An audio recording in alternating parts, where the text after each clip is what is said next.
नमस्कार बच्चों, राष्ट्रीय आय की इस सीरीज में आप सभी का स्वागत है। आज की इस सीरीज को शुरू करते हुए हम राष्ट्रीय आय की परिभाषाओं को देखेंगे और उससे पहले उससे जुड़े हुए कुछ शब्दों के अर्थ समझेंगे, जैसे फैक्टर इनकम क्या होती है, कारक आय क्या है, हस्तांतरण आय किसे कहते हैं, एक देश के सामान्य निवासी से क्या अभिप्राय है, एक देश की घरेलू सीमा क्या होती है और घरेलू आय क्या होती है। तो इन सभी कॉन्सेप्ट्स को इस वीडियो में हम जानने का प्रयास करते हैं। सबसे पहले बात करते हैं बच्चों राष्ट्रीय आय के इतिहास की। तो राष्ट्रीय आय का इतिहास, उसकी गणना का इतिहास बहुत ही प्राचीन है। हमारे अर्थशास्त्र के जनक एडम स्मिथ ने भी 1776 में वेल्थ ऑफ नेशन जो पुस्तक लिखी थी उसमें राष्ट्रीय आय का जिक्र जरूर किया था, लेकिन राष्ट्रीय आय और राष्ट्रीय लाभांश के बारे में कोई भी स्पष्ट बात उन्होंने नहीं कही थी। 20वीं शताब्दी में विश्व के समस्त देश राष्ट्रीय आय की अवधारणा को स्वीकार करने लगे और न सिर्फ स्वीकारने लगे बल्कि राष्ट्रीय आय की गणना भी प्रारंभ हो गई थी। और आपको बता दूं, भारत में राष्ट्रीय आय की गणना का काम किया था दादा भाई नौरोजी ने, और जिन्होंने पहली राष्ट्रीय आय गणना करके निकाली थी 354 करोड़ रुपए। अब चलिए बात कर लेते हैं कि राष्ट्रीय आय किसे कहते हैं। अलग अलग विद्वानों के अलग अलग इसमें मत हैं और आपको अलग अलग इसकी परिभाषाएं देखने को मिलती हैं। यहाँ मैं राष्ट्रीय आय की कुछ प्रचलित परिभाषाओं को आपके समक्ष रख रही हूँ। राष्ट्रीय आय से तात्पर्य किसी एक वर्ष के अंतर्गत उत्पादित समस्त अंतिम वस्तुओं और सेवाओं के बाजार मूल्य के योग से है। इसके अलावा बच्चों, कुछ अर्थशास्त्रियों ने राष्ट्रीय आय को परिभाषित करते हुए यह कहा है कि राष्ट्रीय आय से तात्पर्य किसी एक देश का श्रम और पूंजी उसके प्राकृतिक साधनों के साथ मिलकर एक वर्ष में जिन वस्तुओं और सेवाओं का शुद्ध वास्तविक उत्पादन करते हैं उनका मौद्रिक मूल्य ही राष्ट्रीय आय कहलाता है। और कुछ अर्थशास्त्रियों ने कहा है कि राष्ट्रीय आय एक लेखा वर्ष की अवधि के दौरान एक देश के सामान्य निवासियों द्वारा अर्जित कारक आय है। कारक आय से तात्पर्य बच्चों उत्पत्ति के साधनों को मिलने वाला पुरस्कार है, जैसे भूमि को मिलता है लगान और श्रम को मिलती है मजदूरी, पूंजी को मिलता है ब्याज और साहसी को मिलता है लाभ। तो इसे ही समग्र रूप में कारक आय के नाम से जाना जाता है। और राष्ट्रीय आय में इस कारक आय को शामिल किया जाता है जो उस देश के सामान्य निवासियों के द्वारा अर्जित की जाती है। अब एक एक करके समझते हैं इन सभी अवधारणाओं को। कारक आय उत्पादक इकाइयों अर्थात फर्म और उद्योग और परिवार अर्थात उत्पादन के कारकों के स्वामी को उनकी कारक सेवाओं के कारण मिलती है। जैसे मजदूर को मजदूरी मिलती है, भूमि को लगान मिलता है। इसमें कर्मचारियों का पारिश्रमिक, लगान या किराया, ब्याज और लाभ सभी शामिल होते हैं। अब एक प्रश्न आता है बच्चों कि क्या कारक आय और हस्तांतरण आय एक ही होते हैं? तो आइए समझ लेते हैं हस्तांतरण आय को। हस्तांतरण आय एक अनार्जित आय होती है। यह आय किसी व्यक्ति को सहायता के रूप में, चंदे के रूप में, दान के रूप में प्राप्त होती है, जैसे सरकार की तरफ से वृद्धावस्था पेंशन, बेरोजगारी पेंशन या निराश्रित सहायता। इसे हम अनार्जित आय कहते हैं, इसलिए इसे राष्ट्रीय आय में शामिल नहीं किया जाता। अब आप स्वयं ही समझ रहे होंगे कि कारक आय हस्तांतरण आय से बिल्कुल अलग है, क्योंकि कारक आय का अर्थ है उत्पादन के साधनों ने उत्पादन में जो सहयोग दिया है उसके बदले उन्हें मिलने वाला पुरस्कार। और हस्तांतरण आय बिना किसी कार्य की ही प्राप्त होती है। यह अनार्जित आय है, इसलिए इसे राष्ट्रीय आय में शामिल नहीं किया जाता। अब बच्चों समझते हैं कि सभी परिभाषाओं में सामान्य निवासी की बात कही गई है। ये सामान्य निवासी कौन होते हैं? एक देश का सामान्य निवासी वह व्यक्ति होता है जो संबंधित देश में निवास करे, जिसकी आर्थिक रुचि उसी देश में केंद्रित हो और जिसके निवास की अवधि 1 वर्ष या उससे अधिक होती है। यहाँ पर बच्चों हमें डिटेल में समझना जरूरी है कि हम सामान्य निवासियों की किस तरह की आय को राष्ट्रीय आय में शामिल करेंगे। सबसे महत्वपूर्ण यह बात है कि हमारे यहाँ तो 1 साल से ज़्यादा कई देशों के विद्यार्थी भी रहते हैं, कई देशों के उद्योगपति भी रहते हैं और अलग अलग कार्यों की वजह से आए हुए लोग भी रहते हैं। तो हम उनकी किस आय को अपनी राष्ट्रीय आय में शामिल करेंगे और किसे छोड़ देंगे, चलिए इसे समझने के लिए पहले समझ लेते हैं कि देश के सामान्य निवासी कौन होते हैं। तो बच्चों, देश के जो सामान्य निवासी होते हैं वो सामान्यतः 1 वर्ष या उससे अधिक समय के लिए देश के सीमा में निवास करने वाले व्यक्ति होते हैं।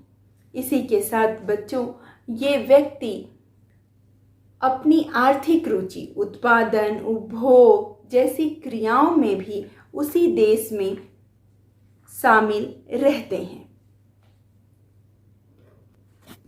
बच्चों, कभी कभी ऐसा होता है कि हमारे यहाँ का कोई नागरिक विदेशी किसी कंपनी में काम कर रहा होता है लेकिन रहता भारत में ही है, तो वो भारत का ही सामान्य निवासी माना जाएगा। इसके अलावा हमारे देश के निवासी अगर किसी कारणवश कुछ समय के लिए विदेशों में जाते हैं और वापस हम अपने देश आ जाते हैं, तो ये भी देश के ही सामान्य निवासी माने जाएंगे। इसके अलावा बच्चों, अब आपको ये समझना होगा कि वो सभी कूटनीतिज्ञ, पदाधिकारी, जिसे हम कहते हैं एम्बेसी में काम करने वाले लोग, वो हमारे देश के सामान्य निवासी नहीं होते। वो जिस देश से संबंधित होते हैं उसी के सामान्य निवासी माने जाते हैं। इस कॉन्सेप्ट को आप और अच्छे से समझेंगे जब मैं यह बताऊंगी कि किसे हम सामान्य निवासी के रूप में शामिल नहीं करते। तो चलिए इसे देखते हैं।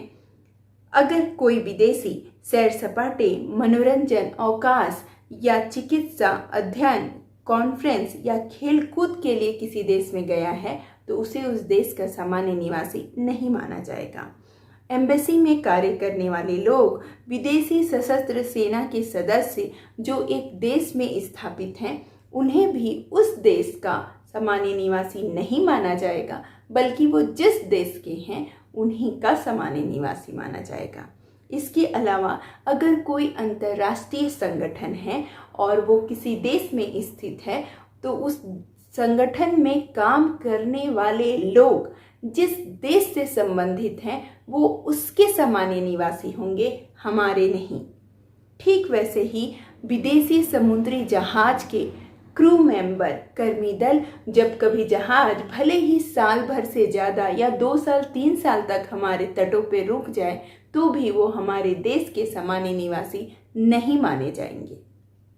इसके अलावा बच्चों, वो सभी विदेशी गैर निवासी जो हमारे यहाँ विशेषज्ञ के रूप में अपनी सेवाएं देते हैं या किसी प्लांट को स्थापित करने के लिए 1 साल से अधिक समय तक भी हमारे यहाँ रुक जाएं, तो भी हमारे सामान्य निवासी नहीं माने जाएंगे।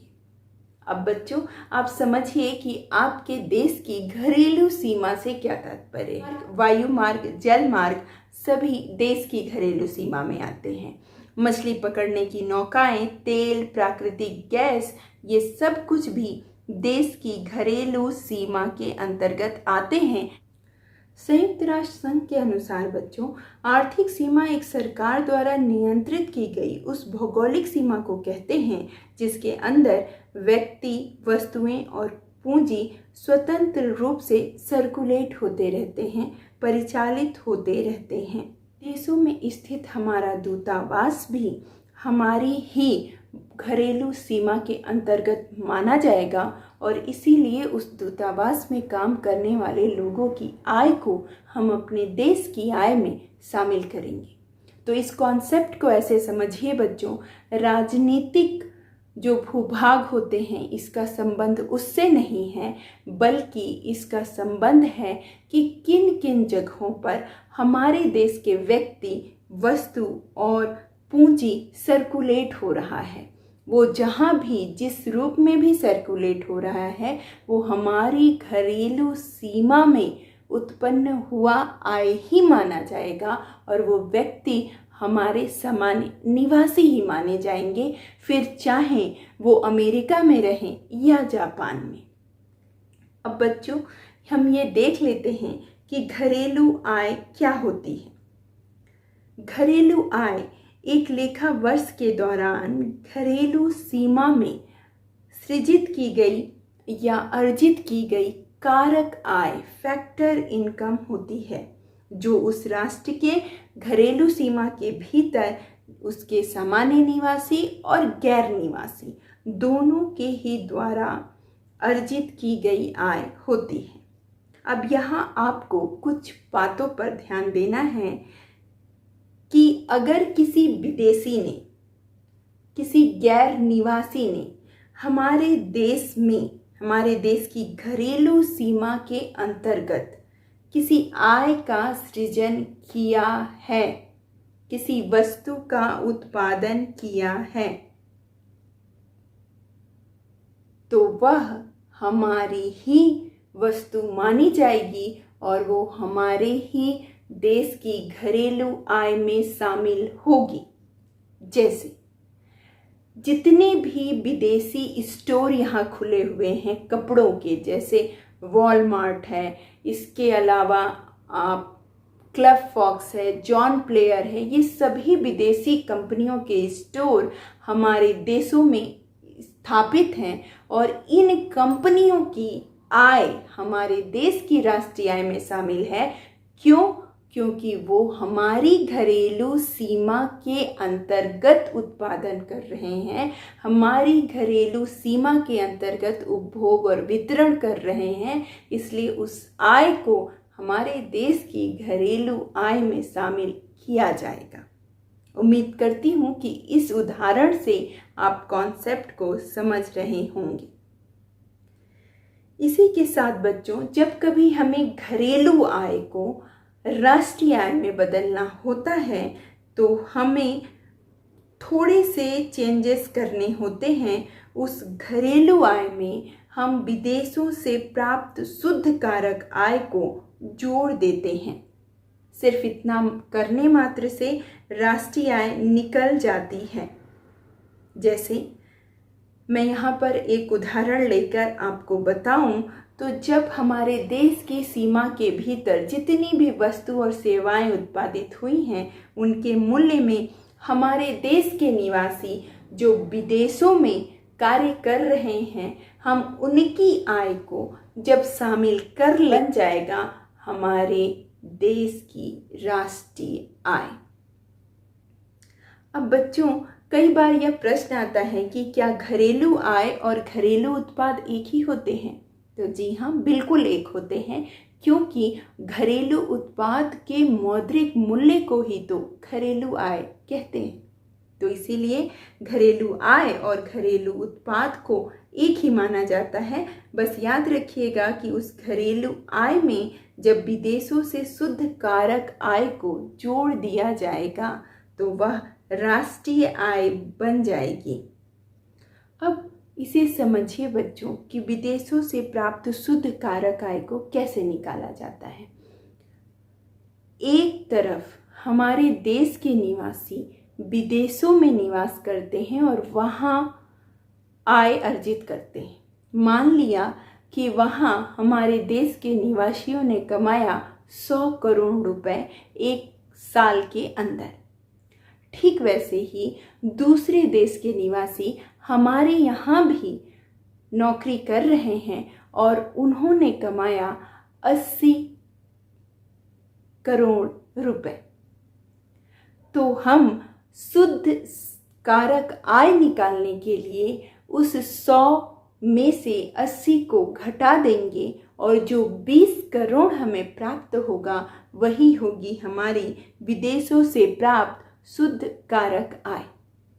तो इस तरह बच्चों उसके अंतर को ही जब हम शामिल कर लेते हैं घरेलू आय में तो बन जाती है राष्ट्रीय आय।